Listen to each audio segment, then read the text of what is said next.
The Erebus Veil loomed in the black void like a colossal ghost, its rusted hull drifting among the stars, faint flickers of light from shattered portholes blinking like dying eyes.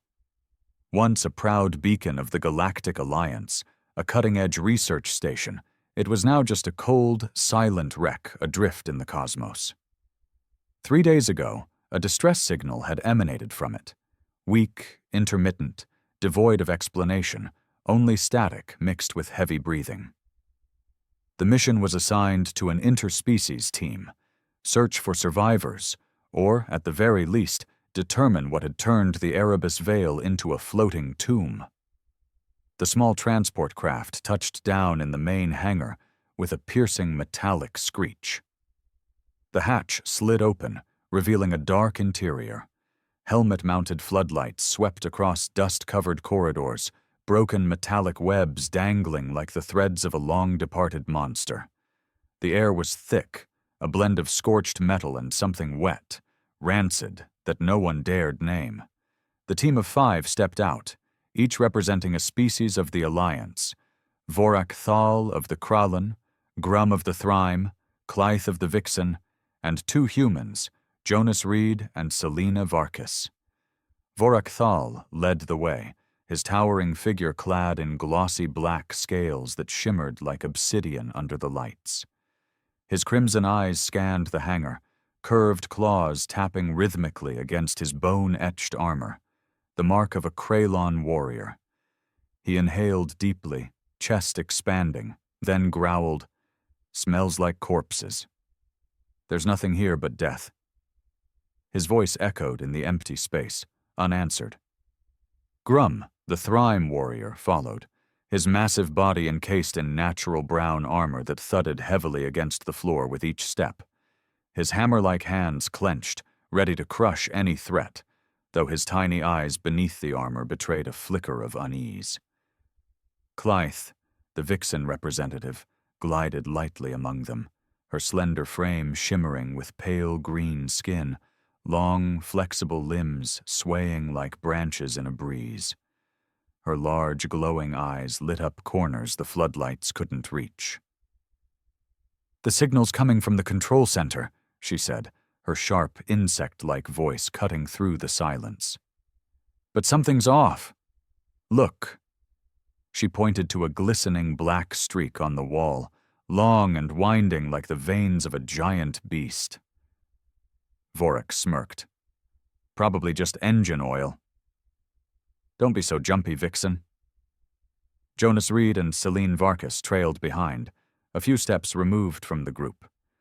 Jonas, the human leader, was average in height, his gray hair disheveled under his helmet, his deep black eyes devoid of expression.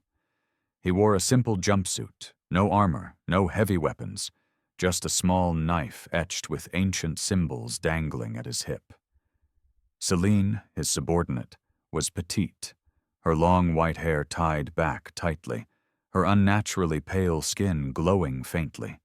She carried a wrist-mounted device that pulsed with weak green light. Both remained silent, observing, ignoring the group's bickering. Vorak turned, his red eyes narrowing at the humans. "Why do you always hang back there, huh? Scared? Or just too weak to step up front?" He sneered, his dry laugh echoing in the stillness. "The Alliance was dumb to send a frail species like you with real warriors." Grum snorted in agreement, while Clythe tilted her head, her glowing eyes scanning Jonas and Selene as if trying to read their minds. Jonas didn't reply immediately. He exhaled through his nose, a small but distinct sound in the quiet. "We like seeing the whole picture," he said, his voice low and even, emotionless. Selene's lips twitched slightly, adding, "The back's the safest place, until it isn't." Her tone was soft, but something chilling in it made Grum pause, his massive hands tightening. "Safe!" Vorak roared, stepping closer to Jonas, claws clacking against the floor. "You sound like a coward. I've seen your kind, hiding behind the strong, waiting to die quietly. Don't expect us to shield you when danger hits." He stopped, waiting for a reaction, but Jonas just stared, his black eyes unblinking, unwavering. The silence unnerved Vorak more than any retort could.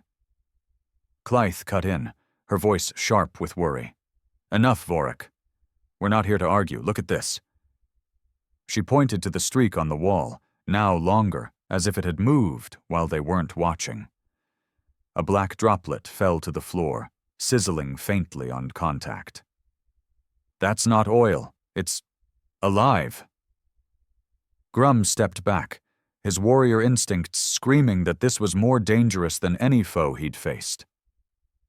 Jonas finally moved forward, not because of Vorak's taunt, but to examine the streak. He crouched, hovering a hand near the liquid without touching it, his black eyes glinting with something unreadable. "It's not just alive," he said slowly. "It's hunting." Celine gripped her wrist device, her fingers trembling briefly before she clenched them into a fist to hide it. Vorak laughed loudly, though it sounded forced now. "Hunting? With what? There's nothing here but us." He turned, waving the group deeper into the ship. "Let's go. If there's an enemy, I'll rip it apart before it touches anyone." The team moved forward, Vorak leading with aggressive confidence, Grum following like a living wall, Clythe slipping through shadows with her glowing eyes alert. Jonas and Selene stayed at the rear, their steps steady and silent. As they passed a narrow corridor, Grum's floodlight swept across a cracked glass panel, reflecting the group's silhouettes. But for a fleeting moment, there was an extra shadow, tall and thin, shapeless, darting behind Jonas. Celine spun around, but saw only darkness. Her wrist device blinked faster, as if warning of something she couldn't yet voice. The corridor led to a large, rusted but sealed door. The control center, source of the distress signal. Static crackled from Clythe's communicator, interrupted by a new sound. Deep, heavy breathing, like it came from the chest of something unearthly. Vorak gripped his claws, growling, "Whatever it is, I'll make it regret being here." But as he shoved the door open, a blast of frigid air rushed out, carrying a stench stronger than ever, and in the darkness ahead, a pair of white, pupil-less eyes flashed and vanished. The control center door screeched as it slid fully open, revealing a vast room swallowed by shadow. Floodlights swept over shattered consoles, severed wires sparking faintly, and torn leather chairs, as if someone had clawed at them in desperation. The air was icy, thick with the reek of dried blood and decay. The heavy breathing from Clythe's communicator persisted, deep and rhythmic, like the heartbeat of a slumbering beast. But the white eyes Vorak had glimpsed were gone, leaving an uneasy void in his mind. "Looks like an old battlefield," Grum muttered, his low voice rumbling through the silence. He stepped in, the metal floor creaking under his armored bulk. Vorak advanced, claws clenched, crimson eyes darting for a target. "If it's a battlefield, the losers left long ago," he growled, but his usual bravado faltered. Clythe glided to a console, her long limbs swiftly plugging connectors into the system, trying to restore power. "The signal's still coming from here," she said, her voice sharp with unease. "But no sign of the crew. Not a body, not a trace." Jonas and Selene entered last, keeping their distance. Jonas scanned the room, his black eyes steady, as if he'd seen this scene 100 times. Selene stayed close, clutching her wrist device, its blinking accelerating into urgent beeps. "It's close," she whispered, her voice trembling slightly. But Jonas rested a hand on her shoulder, a brief gesture that steadied her. Vorak caught it, turning with narrowed eyes. "Close? What do you know that we don't, human?" He stomped closer, claws striking the floor, but Jonas just met his gaze with an icy stare that stopped him cold. Before Vorak could press further, A low, drawn-out moan echoed from a dark corner, like wind through a deep cave. Grum raised his fists, ready to smash anything that appeared. Clythe spun, her glowing eyes piercing the shadows, then froze. "There," she whispered, pointing to a corner beyond the light's reach. A figure stumbled forward, tall, clad in Kralon armor like Vorax, but its scales were ashen, cracked like weathered stone. Its white, pupil-less eyes stared blankly, its mouth opening to emit a moan unlike any living voice. "Kralon?" Vorak growled, stepping closer, but Grum blocked him. "Something's wrong. Look at it." The figure's face twitched, skin splitting to reveal black, wriggling veins beneath, as if something crawled inside. It staggered forward, then collapsed, convulsing violently. A sickening sound erupted, bones snapping, flesh tearing, as its arm twisted backward, claws scraping wildly at the floor. Vorak recoiled, a chill creeping up his spine for the first time. "What the hell is happening?" Clythe screamed as the figure lurched upright, faster than any Kralon she'd seen. It charged, claws slashing at Grum. The Thrime warrior blocked, metal clanging against armor, but he stumbled back, the floor denting under the unnatural force.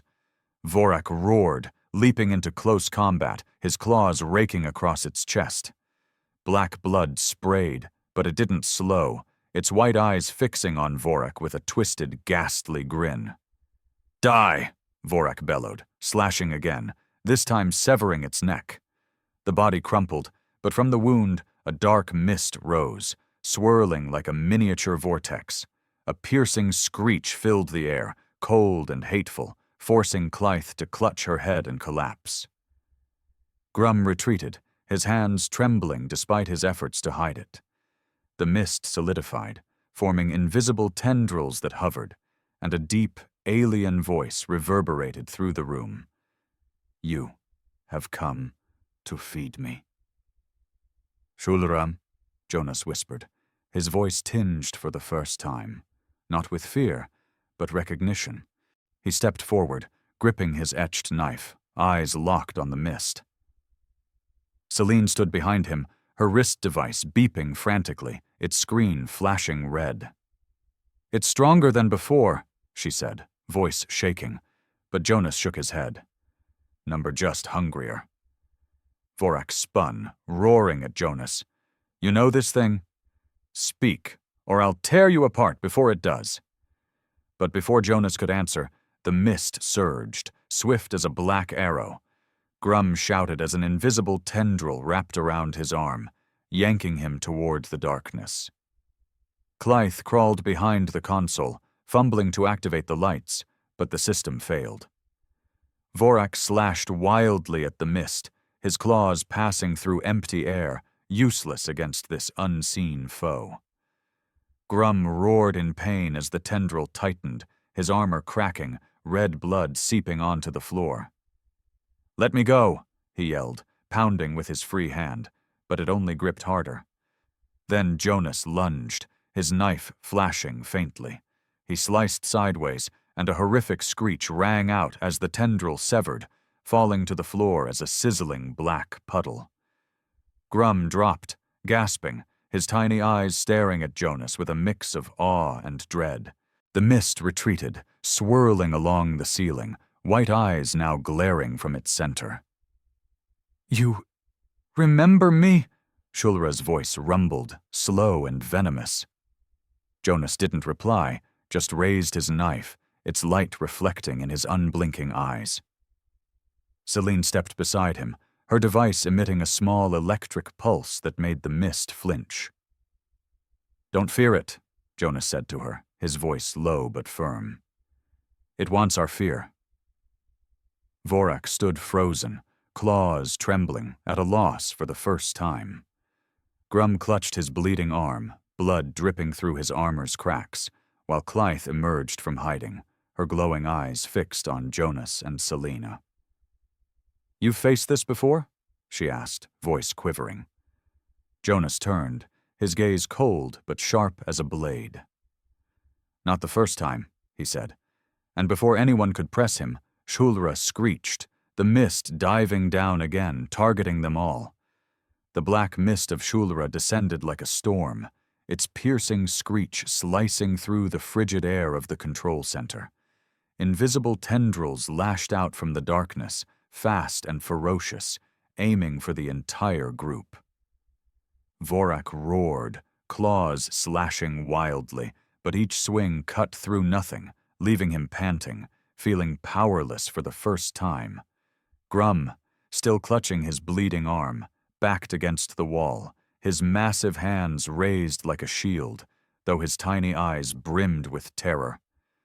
Clythe crawled behind a broken console, her long limbs trembling as she tried to reconnect wires, muttering, "Lights! We need lights!" But before she could finish, a tendril coiled around her leg, yanking hard. Clythe screamed, her glowing eyes flickering as she was dragged from her hiding spot. "No!" she hissed, sharp nails clawing at the floor, leaving long scratches in the metal. Vorak charged, severing the tendril, but another sprouted instantly, wrapping around his throat. He growled, claws flailing, but the Kraylands might seemed futile against this enemy. The mist swirled across the ceiling, Xhul'ra's white eyes glaring down, its deep laugh echoing, ghastly and low. "You are weak, mere food." Then a green flash erupted from the room's edge. Selene raised her wrist device, firing a strong electric pulse that sliced through the mist. Xhul'ra screeched, recoiling as if burned, releasing Vorak and Clythe. Vorak hit the floor, coughing violently, while Clythe scrambled back to the console, hands shaking as she resumed her work. "Thanks," she whispered, but Selene didn't reply, her eyes locked on the mist, pale hands gripping the device like it was her lifeline. Jonas stepped forward, his etched knife glowing faintly, the light reflecting in his unblinking black eyes. "Don't run," he said, voice low and steady, aimed not at the group, but at Xhul'ra. "You won't escape." The mist spun faster, as if provoked, then lunged again, this time straight at Jonas. He didn't retreat, just tilted his body minimally, the knife slashing sideways, severing an invisible tendril before it could touch him. Xhul'ra's screech rang out, pained and furious, but Jonas stood calm, a specter in the storm. The mist retreated, swirling along the ceiling, white eyes now glaring from its center. "You remember me?" Xhul'ra's voice rumbled, slow and venomous. Jonas didn't reply, just raised his knife, its light reflecting in his unblinking eyes. Selene stepped beside him, her device emitting a small electric pulse that made the mist flinch. "Don't fear it," Jonas said to her, his voice low but firm. "It wants our fear." Vorak stood frozen, claws trembling, at a loss for the first time. Grum clutched his bleeding arm, blood dripping through his armor's cracks, while Clythe emerged from hiding, her glowing eyes fixed on Jonas and Selena. "You've faced this before?" she asked, voice quivering. Jonas turned, his gaze cold but sharp as a blade.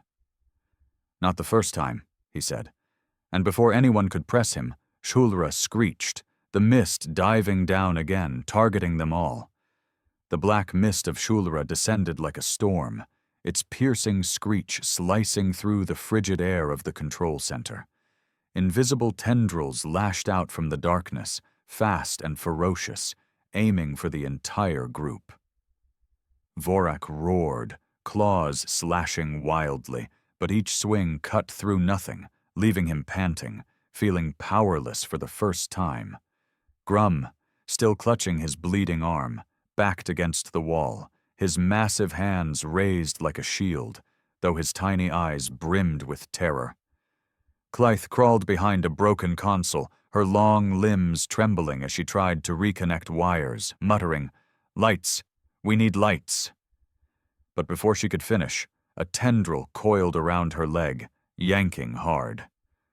Clythe screamed, her glowing eyes flickering as she was dragged from her hiding spot. "No!" she hissed, sharp nails clawing at the floor, leaving long scratches in the metal. Vorak charged, severing the tendril, but another sprouted instantly, wrapping around his throat. He growled, claws flailing, but the Kraylands might seem futile against this enemy. The mist swirled across the ceiling, Xhul'ra's white eyes glaring down, its deep laugh echoing, ghastly and low. "You are weak, mere food." Then a green flash erupted from the room's edge. Selene raised her wrist device, firing a strong electric pulse that sliced through the mist. Xhul'ra screeched, recoiling as if burned, releasing Vorak and Clythe. Vorak hit the floor, coughing violently, while Clythe scrambled back to the console, hands shaking as she resumed her work. "Thanks," she whispered, but Selene didn't reply, her eyes locked on the mist, pale hands gripping the device like it was her lifeline. Jonas stepped forward, his etched knife glowing faintly, the light reflecting in his unblinking black eyes. "Don't run," he said, voice low and steady, aimed not at the group, but at Xhul'ra. "You won't escape." The mist spun faster, as if provoked, then lunged again, this time straight at Jonas. He didn't retreat, just tilted his body minimally, the knife slashing sideways, severing an invisible tendril before it could touch him. Xhul'ra's screech rang out, pained and furious, but Jonas stood calm, a specter in the storm. Vorak stepped forward, claws clenched, roaring. "What do you know about this thing? Tell me, or I swear I'll—" But he stopped as Jonas met his gaze, and look not of a warrior, but of someone who'd seen horrors beyond Xhul'ra. "You don't want to know," Jonas said, and for the first time, Vorak didn't dare advance. From deep within the ship, a low roar rumbled, shaking the metal floor beneath them. Xhul'ra wasn't gone.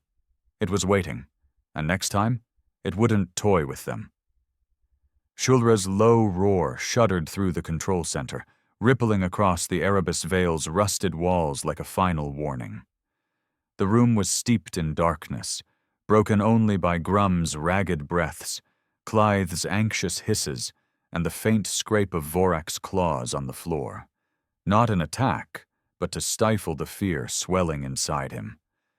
The helmet floodlights were dead, Selene's device casting only a weak green glow, blinking like a failing heartbeat. Jonas stood in the center, his etched knife faintly gleaming, the last light holding back the encroaching dark. "It's coming," Selene whispered, her voice trembling but her hands still clutching the device. She scanned the shadows, as if trying to pierce the mist gathering just out of sight. Jonas didn't reply, just took a step forward, his deep black eyes fixed ahead. "It's done hiding," he said, voice low and certain, as if he'd known this all along. Vorak turned, claws raised, growling. "You sound like you want it to come. Who are you, human? What do you know that we don't?" He stepped closer to Jonas, but not to challenge. There was desperation in his voice, a Kraylan warrior begging for answers for the first time. Jonas met his gaze, cold but no longer blank. Something deep stirred, like an old memory resurfacing. "I'm a survivor," he said, and before Vorak could react, the floor shook violently. From cracks in the ceiling, Xhul'ra's black mist poured down like a living waterfall, coalescing into a massive, oozing, fleshy mass in the room's center. Black veins pulsed within it, its white eyes wide and blazing in the dark. Tendrils sprouted everywhere, longer, thicker, wrapping around broken metal and crushing it like paper. Its laughter rang out, no longer deep but sharp, drilling into their minds. "You cannot escape. I will devour your minds, forever." Grum roared, charging with his massive hands, slamming into the flesh. A wet thud echoed, black blood spraying, but tendrils instantly coiled around him, hoisting him into the air. "Let me go," he yelled, armor splitting, red blood dripping to the floor. Vorak leaped, claws slashing relentlessly, severing tendrils, but they regrew faster than he could destroy. Clythe crawled to the console, hands shaking as she plugged in wires, muttering, "If I start the reactor, maybe we can burn it." But a tendril struck, knocking her down, green blood trickling from her mouth. Jonas signaled Selene, wordless but clear. She nodded, firing a pulse from her device, briefly lighting the room. The glow hit Xhul'ra, making it screech in pain, dropping Grum to the floor. Jonas charged, his knife flaring brighter as if drawing power from Xhul'ra itself. He slashed sideways, bisecting a massive tendril, then stabbed into the flesh, the blade piercing the slime. Black blood sprayed, but Jonas didn't stop, dragging the knife down, tearing through Xhul'ra like a cold surgeon. Xhul'ra roared, the sound shaking the ship, but now it was a cry of agony. The mist dispersed, then reformed, smaller, weaker.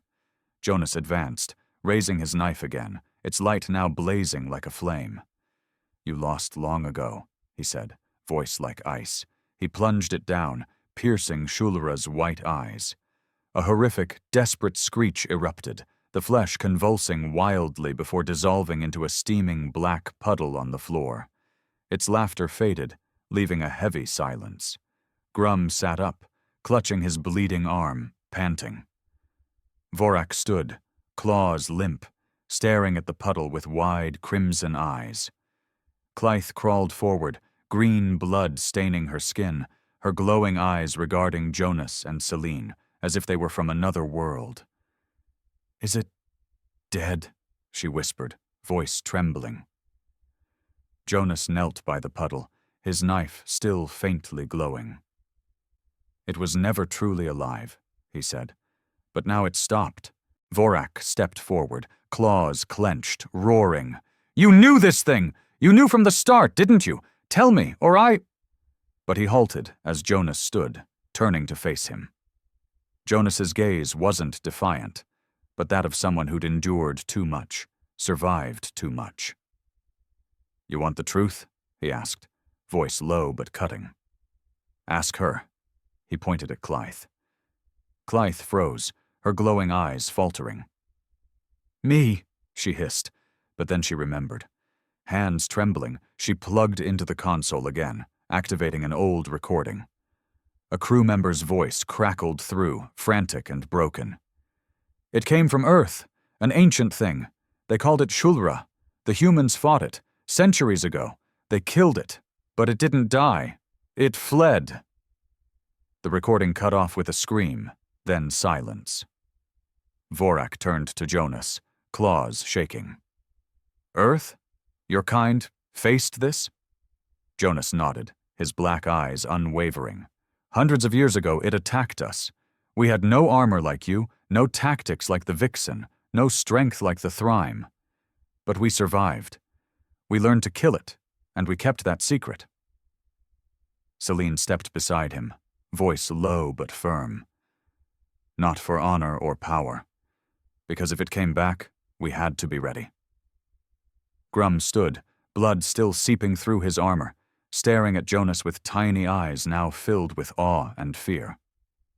"You don't fear it," he mumbled. Jonas turned, his gaze cold but carrying an undeniable weight. "We do, but we don't let it see." The group fell silent, the air heavy around them. Clythe crawled to the console, activating a rescue signal, her voice weak. "We need to get out of here." When the rescue ship arrived, they left the Erebus Veil, abandoning the steaming black puddle behind. But as the transport lifted off, Vorak stood at the window, watching the derelict fade, his heart heavy. He reported to the Kralon Council later, voice low. "Humans aren't just strong. They're the nightmare of nightmares. If we force them into war, they'll end it before we know it's begun." On the rescue ship, Jonas sat at the back, as always, his etched knife resting on his lap. Selene sat beside him, her wrist device now dark, her gaze distant. Could it come back? She asked, voice soft but clear. Jonas looked out at the black void, his deep eyes reflecting the stars. It always comes back, he said, and we're always ready. Far off, in the Erebus Veil's darkness, a tiny black droplet pulsed faintly, like the heartbeat of something not truly dead.